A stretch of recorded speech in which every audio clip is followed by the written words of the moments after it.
Hi ಎಲ್ಲರಿಗೂ ನಮಸ್ಕಾರ. Welcome back to my channel. ನಾನು ವಿನೋದ. ನಾಯಿ ಏನು ಸೊಗಸಾಗಿ ನಿದ್ದೆ ಮಾಡ್ತಾ ಇದೆ ನೋಡಿ. ಆ ಕಾಲು ಹಿಡ್ಕೊಂಡಿದೆ, ಗೇಟ್ ಒಳಗಡೆ ಬಂದೈತೆ ಕಾಲು.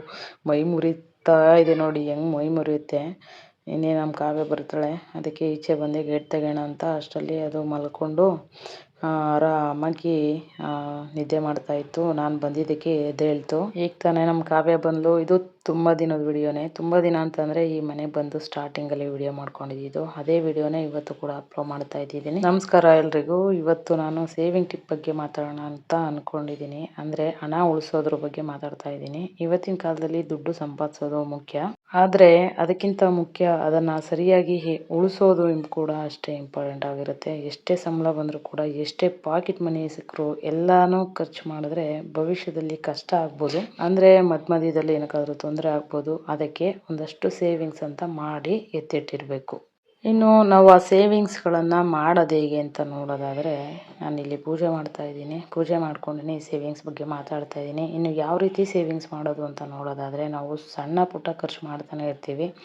ಒಂದು ಟೀ, ಒಂದು ಕೂಲ್ ಡ್ರಿಂಕು, ಒಂದು ಚಿಪ್ಸು, ಆನ್ಲೈನ್ ಆಫರ್ ಅಂತ ಏನೇನಕ್ಕೂ ಖರ್ಚು ಮಾಡಿಬಿಟ್ಟಿರ್ತೀವಿ. ಆಗ ಇದು ಚಿಕ್ಕ ಖರ್ಚಲ್ವಾ ಅಂತ ಅನಿಸ್ಬಿಡುತ್ತೆ. ಆದರೆ ಇದೇ ಚಿಕ್ಕ ಚಿಕ್ಕ ಖರ್ಚುಗಳು ತಿಂಗಳ ಕೊನೆಯಲ್ಲಿ ನೋಡಿದ್ರೆ ಸಾವಿರಾರು ರೂಪಾಯಿ ಆಗ್ಬಿಟ್ಟಿರುತ್ತೆ. ಅದಕ್ಕೆ ಪ್ರತಿ ಖರ್ಚಿನ ಬಗ್ಗೆ ಸ್ವಲ್ಪ ಯೋಚನೆ ಮಾಡಿ ಮಾಡಬೇಕಾಗುತ್ತೆ. ಇನ್ನು ನಮ್ಮ ಮನೆ ಹತ್ರ ಮನೆ ಕೆಲಸ ಮುಗ್ದಿಲ್ಲ. ಆಪೋಸಿಟ್ ಬಿಲ್ಡಿಂಗಲ್ಲಿ ಸಿಕ್ಕಾಪಟ್ಟೆ ಸೌಂಡ್ ಬರುತ್ತೆ. ನಾನು ವಾಯ್ಸ್ ಓವರ್ ಕೊಡೋಕೆ ಯಾವಾಗ ಕೂತ್ಕೊಳ್ತೀನೋ ಅವಾಗೇ ಸೌಂಡ್ ಮಾಡ್ತಾ ಇರ್ತಾರೆ, ಸೌಂಡ್ ಆಗ್ತಾ ಇರುತ್ತೆ. ಏನು ಮಾಡೋದಕ್ಕಾಗಲ್ಲ, ಅವ್ರವ್ರ ಕೆಲಸ ಅವ್ರವ್ರು ಮಾಡ್ತಾ ಇರಲಿ, ನಮ್ಮ ಕೆಲಸ ನಾವು ಮಾಡೋಣ ಅಂತ ಅಂದ್ಬಿಟ್ಟು ನಾನು ವೀಡಿಯೋಗೆ ರೆಡಿ ಮಾಡ್ಕೊಳ್ತಾ ಇದ್ದೀನಿ. ಎಡಿಟಿಂಗ್ ಮಾಡಿ ವಾಯ್ಸ್ ಓವರ್ ಕೊಡ್ತಾ ಇದ್ದೀನಿ. ನಮ್ಮ ದೀಪ ಕೂಡ ಬಂದಿದ್ದಲ್ಲಿ ನೋಡಿ, ಬೆಡ್ ತಿನ್ಕೊಂಡು ಏನೇನೋ ಮಾತಾಡ್ತಾ ಇದ್ಲು. ಇನ್ನು ಹಣ ಉಳಿಸೋಕೆ ಮೊದಲನೇ ಟಿಪ್ ಏನಪ್ಪ ಅಂತಂದರೆ, ಬಜೆಟ್ ಮಾಡೋದು. ತಿಂಗಳಿಗೆ ಎಷ್ಟು ಹಣ ಬರುತ್ತೆ, ಅದರಲ್ಲಿ ಎಷ್ಟು ಮನೆ ಖರ್ಚು, ಎಷ್ಟು ಓದು, ಎಷ್ಟು ಪ್ರಯಾಣ, ಎಷ್ಟು ಸೇವಿಂಗ್ ಅಂತ ಮೊದಲೇ ಪ್ಲಾನ್ ಮಾಡ್ಕೊಬೇಕಾಗುತ್ತೆ. ಪ್ಲಾನ್ ಇಲ್ಲದೆ ಖರ್ಚು ಮಾಡಿದ್ರೆ ದುಡ್ಡು ಎಲ್ಲಿ ಹೋಗುತ್ತೆ ಅಂತಲೇ ಗೊತ್ತಾಗಲ್ಲ. ಎಲ್ಲೆಲ್ಲಿ ಖರ್ಚು ಮಾಡಿರ್ತೀವಿ ಅನ್ನೋದು ಲೆಕ್ಕ ಸಿಗಲ್ಲ. ಏನು ಮಾಡಿರ್ತೀವಿ ಅನ್ನೋದು ನಮಗೆ ಮೈಂಡು ವರ್ಕ್ ಆಗ್ತಿರಲ್ಲ. ಹಾಗಾಗಿ ಮೊದಲೇ ಪ್ಲಾನ್ ಮಾಡ್ಕೊಬೇಕಾಗುತ್ತೆ. ಇನ್ನು ಎರಡನೇ ಟಿಪ್ಪು ಏನಪ್ಪ ಅಂತ ನೋಡೋದಾದರೆ, ಮೊದಲೇ ಸೇವಿಂಗ್ ಮಾಡಿ ನಂತರ ಖರ್ಚು ಮಾಡಬೇಕಾಗುತ್ತೆ. ಹಲವಾರು ಜನ ಏನು ಮಾಡ್ತಾರೆ ಗೊತ್ತಾ, ಎಲ್ಲ ಖರ್ಚು ಮಾಡಿ ಉಳಿದ್ರೆ ಮಾತ್ರ ಸೇವಿಂಗ್ ಮಾಡ್ತಾರೆ. ಅದು ತಪ್ಪು. ಸಂಬಳ ಅಥವಾ ಪಾಕೆಟ್ ಮನಿ ಬಂದ ತಕ್ಷಣ ಸ್ವಲ್ಪ ಹಣನ ಬೇರೆ ಕಡೆ ಎತ್ತಿಟ್ಬಿಡ್ಬೇಕು. ನಂತರ ಉಳಿದ ಹಣದಲ್ಲಿ ಜೀವನ ನಡೆಸಬೇಕಾಗುತ್ತೆ. ಇನ್ನು ಮೂರನೇ ಟಿಪ್ ಏನಪ್ಪ ಅಂತಂದರೆ, ಬೇಡದೇ ಇರೋ ವಸ್ತುಗಳನ್ನು ಜಾಸ್ತಿ ಖರೀದಿ ಮಾಡಬೇಡಿ. ಆಫರ್ ಇದೆ ಅಂತ, ಡಿಸ್ಕೌಂಟ್ ಇದೆ ಅಂತ ಕಂಡು ವಸ್ತುಗಳನ್ನೆಲ್ಲ ತೊಗೊಂಬಂದರೆ ಅದಕ್ಕೂ ಕೂಡ ತುಂಬ ದುಡ್ಡು ಖರ್ಚಾಗಿರುತ್ತೆ. ಆ ವಸ್ತು ಬೇಕಾ ಬೇಡವಾ ಒಂದು ಸಲ ಕೂತ್ಕೊಂಡು ಯೋಚನೆ ಮಾಡಿ ಆಮೇಲೆ ಆ ವಸ್ತುಗೆ ಕೈ ಹಾಕಬೇಕಾಗುತ್ತೆ. ಇಲ್ಲಾಂದರೆ ಅಲ್ಲೂ ಕೂಡ ದುಡ್ಡು ಅನಗತ್ಯವಾಗಿ ಖರ್ಚಾಗುತ್ತೆ. ಇನ್ನು ನಾಲ್ಕನೇ ಟಿಪ್ ಏನಪ್ಪ ಅಂತ ನೋಡೋದಾದರೆ, ಪ್ರತಿದಿನದ ಖರ್ಚು ಬರೆಯುವ ಅಭ್ಯಾಸ ಮಾಡ್ಕೊಳ್ಳಿ. ಒಂದು ಚಿಕ್ಕ ನೋಟ್ಬುಕ್ ಅಥವಾ ಮೊಬೈಲ್ನಲ್ಲಿ ಬರಿಬೋದು. ಆಗ ಎಲ್ಲಿ ಖರ್ಚಾಗ್ತಿದೆ ಅನ್ನೋದು ಕರೆಕ್ಟಾಗಿ ಗೊತ್ತಾಗುತ್ತೆ ನಮಗೆ. ಇನ್ನು ಐದನೇ ಟಿಪ್ ನೋಡೋದಾದರೆ, ಒಂದು ಸ್ವಲ್ಪ ಹಣ ಅಂತ ಅಂದ್ಬಿಟ್ಟು ಎತ್ತಿಟ್ಕೊಂಡಿರಿ. ಯಾಕೆ ಅಂತಂದರೆ, ಯಾವಾಗ ಹುಷಾರಿಲ್ದಂಗಿರುತ್ತೋ, ಯಾವಾಗ ಅನಾರೋಗ್ಯ ಕಾಡುತ್ತೋ, ಅಪಘಾತ ಆದರೆ ಅಥವಾ ಆಗ ಸಾಲ ಮಾಡೋ ಅವಶ್ಯಕತೆ ಇರಲ್ಲ. ಒಂದು ಎಮರ್ಜೆನ್ಸಿ ಫಂಡ್ ಅಂತ ಎತ್ತಿಟ್ಕೊಂಡ್ರೆ ಇನ್ನೊಬ್ಬರ ಮುಂದೆ ಕೈ ಚಾಚಿ ನಾವು ಆ ಫಂಡನ್ನು ತಗೊಂಡೋಗಿ ಹಾಸ್ಪಿಟ್ಲಿಗೆ ಕಟ್ಟೋ ಅಂತಿರಲ್ಲ. ಇಲ್ಲ ಒಂದು ಯಾರಿಗಾದ್ರೂ ಹುಷಾರಿಲ್ದಂಗಾಯಿತು, ಮಕ್ಳಿಗೆ ಹುಷಾರಿಲ್ದಂಗಾಯಿತು, ಮನೆಯವ್ರಿಗೆ ಹುಷಾರಿಲ್ದಂಗಾಯಿತು, ಆ ಟೈಮಲ್ಲಿ ಯಾರೂ ಕೊಡಲ್ಲ. ಕೇಳೋದಕ್ಕೂ ನಮಗೆ ಬೇಜಾರು ಅನಿಸ್ತಿರುತ್ತೆ, ಮುಜುಗರ ಅನಿಸ್ತಿರುತ್ತೆ. ಹಂಗಾಗಿ ಅದಕ್ಕೆ ಅಂತ ಒಂದು ಸ್ವಲ್ಪ ದುಡ್ಡನ್ನು ಸಪ್ರೇಟಾಗಿ ಎತ್ತಿಟ್ಕೊಳ್ಳಿ. ಯಾವಾಗ ಅಂತಂದರೆ, ಸಂಬಳ ಬಂದಾಗಲೇ ಇಷ್ಟು ಅಂತ ಎತ್ತಿಟ್ಬಿಡ್ಬೇಕು. ಇನ್ನು ಆರನೇ ಟಿಪ್ಪು ಅಂತ ನೋಡೋದಾದರೆ, ಕರೆಂಟನ್ನು ಹಾಕ್ಬಿಟ್ಬಿಟ್ಟು ಅದನ್ನು ಆಫ್ ಮಾಡದೇ ಇರೋದು, ಫ್ಯಾನ್ ಆಫ್ ಮಾಡದೇ ಇರೋದು, ಸುಮ್ಮನೆ ಹಾಕ್ಬಿಟ್ಟು ನಮ್ಮ ಪಾಡು ನಾವೇನೋ ಕೆಲಸ ಮಾಡ್ತಿರೋದು. ಆಮೇಲೆ ಗ್ಯಾಸ್ ಹಚ್ಬಿಟ್ಟು ಅದನ್ನು ಅದ್ರ ಮೇಲೆ ಏನಾದರೂ ಇಟ್ಬಿಟ್ಟು ಈಚೆ ಬಂದ್ಬಿಟ್ಟು ಕೂತ್ಕೊಂಡ್ಬಿಡೋದು. ಮತ್ತು ಅದು ಆ ಕಡೆ ನೋಡೋದೇ ಇಲ್ಲ ನಾವು, ಅದ್ರ ಪಾಡ್ಗೆ ಅದು ಉರಿತಾ ಇರುತ್ತೆ. ಆವಾಗ ಅಲ್ಲೊಂದಷ್ಟು ಗ್ಯಾಸ್ ವೇಸ್ಟ್ ಆಗುತ್ತೆ. ಆಮೇಲೆ ಲೈಟ್ಗಳು ಅಷ್ಟೇ, ಟಿವಿನೂ ಅಷ್ಟೇನೆ ನೋಡ್ತಾ ಇರ್ತಾರೆ, ಅದು ಆಫ್ ಮಾಡಲ್ಲ. ವಾಶ್ರೂಮ್ಗೆ ಹೋಗ್ತಾರೆ, ಅಡುಗೆ ಮನೆಗೆ ಹೋಗ್ತಾರೆ, ಅದು ಓಡ್ತಾ ಇರುತ್ತೆ. ಆಮೇಲೆ ನೀರನ್ನು ಕೂಡ ಅಷ್ಟೇ, ನಾವೆಷ್ಟು ಮಿತವಾಗಿ ಖರ್ಚು ಮಾಡ್ತೀವಿ ಹಾಗೆ ದುಡ್ಡು ಕೂಡ ಮಿತವಾಗಿ ಖರ್ಚಾಗುತ್ತೆ. ನೀರಿನ ಬಿಲ್ ಕೂಡ ಕಡಿಮೆ ಬರುತ್ತೆ. ನೀರು ಕೂಡ ಮಿತವಾಗಿ ಬಳಸಬೇಕಾಗುತ್ತೆ.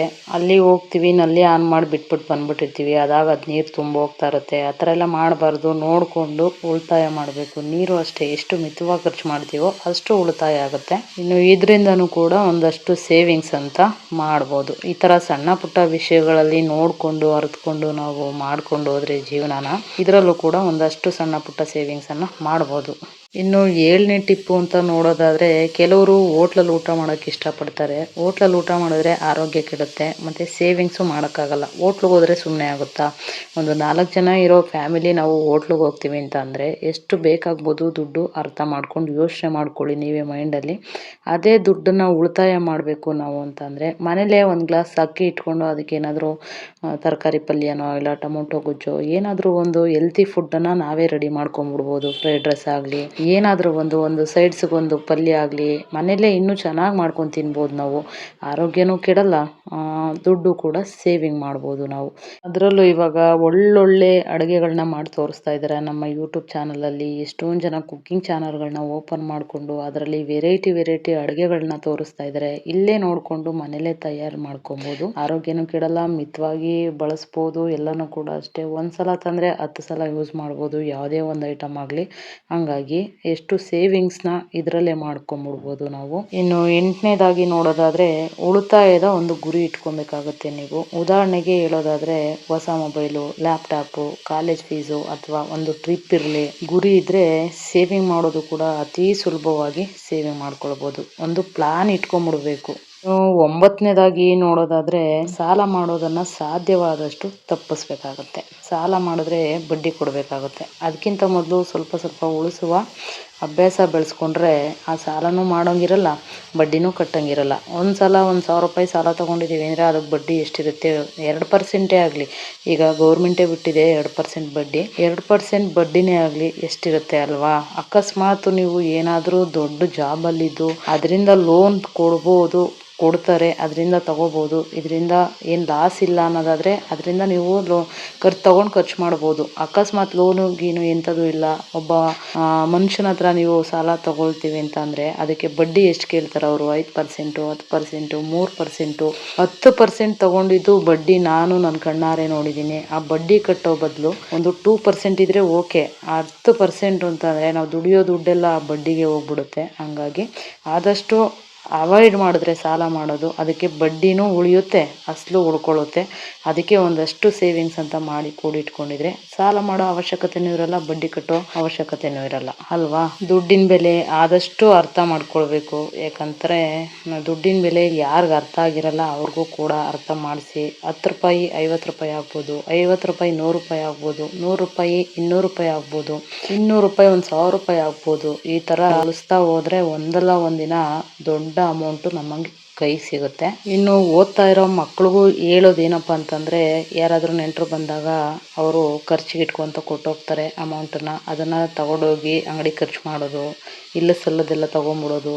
ಅದನ್ನು ವೇಸ್ಟ್ ಖರ್ಚು ಮಾಡೋ ಬದಲು ಅದನ್ನು ಪಾಕೆಟ್ ಮನಿ ಅಂತ ಒಂದು ಸ್ವಲ್ಪ ಎತ್ತಿಟ್ಕೊಂಡ್ರೆ, ಅವ್ರು ಕೊಟ್ಟಿರೋದೆಲ್ಲ ಒಂದು ಉಂಡಿಗೋ ಒಂದು ಪೌಚ್ಗೋ ಹಾಕಿಟ್ರೆ ಒಂದಲ್ಲ ಒಂದಿನ ಅದು ಕೂಡ ಸಮಯಕ್ಕೆ ಆಗುತ್ತೆ. ಯಾಕಂದರೆ ಅವ್ರಿಗೆ ಬೇಕಾಗಿರುತ್ತೆ ಬುಕ್ಸು, ಪೆನ್ನು, ಏನಾದರೂ ಒಂದು ಬರೆಯೋದು ಓದೋದು ಇದ್ದೇ ಇರುತ್ತಲ್ವ. ಅವ್ರಿಗೆ ವಸ್ತುಗಳು ಬೇಕೇ ಬೇಕಾಗಿರುತ್ತೆ. ಜೆರಾಕ್ಸ್ಗಾಗಲಿ ಆ ಥರದಕ್ಕೆಲ್ಲ ಬೇಕೇ ಬೇಕು. ಮಕ್ಕಳಿಗೆ ಅಂತಂದರೆ ಸುಮ್ಮನೆ ಎಲ್ಲ ಒಂದ್ಸಲ ಫೀಸ್ ಕಟ್ಬಿಡ್ತೀವಿ, ಆಗೋಯ್ತು ಮುಗ್ದೋಯ್ತು ಅಂದ್ಕೊಳ್ಳೋದಲ್ಲ. ಮಧ್ಯದಲ್ಲಿ 100, 200, 50 ಈ ಥರ ಎಲ್ಲ ಕೇಳ್ತಾನೆ ಇರ್ತಾರೆ. ಕಾಲೇಜ್ಗಳಲ್ಲಾಗಲಿ ಸ್ಕೂಲ್ಗಳಲ್ಲಾಗಲಿ ಕೇಳ್ತಾನೆ ಇರ್ತಾರೆ. ಹಾಗಾಗಿ ಯಾರಾದರೂ ಬಂದಾಗ ಅವ್ರು ಇಷ್ಟು ಅಂತ ಕೊಡ್ತಾರೆ ಖರ್ಚಿಗೆ ಇಟ್ಕೊಂತ. ಅಜ್ಜಿ ಆಗಲಿ, ಮಾಮಂದಿರಾಗಲಿ, ಆಮೇಲೆ ತಾತಂದಿರಾಗಲಿ, ಇವರೆಲ್ಲ ಕೊಡ್ತಾನೆ ಇರ್ತಾರೆ. ಯಾರಾದರೂ ಮನೆಗೆ ಬಂದಾಗ ಇಟ್ಕೊಂಡಿರು ಅಂತ ಅಂದ್ಬಿಟ್ಟು ಅದನ್ನು ತೊಗೊಂಡೋಗಿ ತಿನ್ನೋದ್ರ ಬದಲು ಒಂದು ಹತ್ರ ಸೇವಿಂಗ್ಸ್ ಮಾಡ್ಕೊಳ್ಳಿ. ನಿಮಗೆ ಒಂದಲ್ಲ ಒಂದಿನ ಅದು ಏನಕ್ಕಾದರೂ ಆಗುತ್ತೆ. ಆವಾಗ ಅದರಲ್ಲೂ ಕೂಡ ನೀವು ಉಳಿತಾಯ ಮಾಡ್ಬೋದು. ಇನ್ನು ಹೀಗೆ ಮನೆಯಲ್ಲಿರೋ ಎಲ್ಲರೂ ಕೂಡ ಸೇರಿ ಸೇವಿಂಗ್ ಮಾಡ್ತಾ ಹೋದರೆ ಒಂದಲ್ಲ ಒಂದಿನ ಸಣ್ಣ ಅಮೌಂಟು ದೊಡ್ಡ ಅಮೌಂಟ್ ಆಗಿ ಸಿಗುತ್ತೆ ನಮ್ಮ ಕೈಗೆ.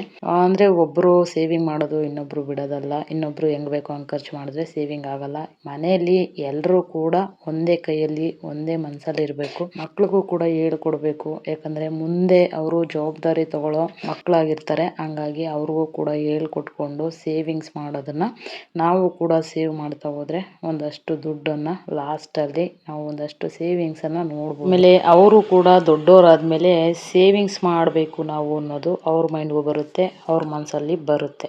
ಈ ಸೇವಿಂಗ್ ಟಿಪ್ಗಳ ಬಗ್ಗೆ ನಿಮಗೆ ಸ್ವಲ್ಪನಾದರೂ ಇಷ್ಟ ಆದರೆ ಲೈಕ್ ಮಾಡಿ, ಶೇರ್ ಮಾಡಿ, ಕಮೆಂಟ್ ಮಾಡಿ, ಸಬ್ಸ್ಕ್ರೈಬ್ ಮಾಡೋದನ್ನು ಮರಿಬೇಡಿ ಅಂತ ಹೇಳ್ತಾ ಇವತ್ತಿನ ವಿಡಿಯೋನ ಎಂಡ್ ಮಾಡ್ತೀನಿ. ನಮಸ್ತೆ.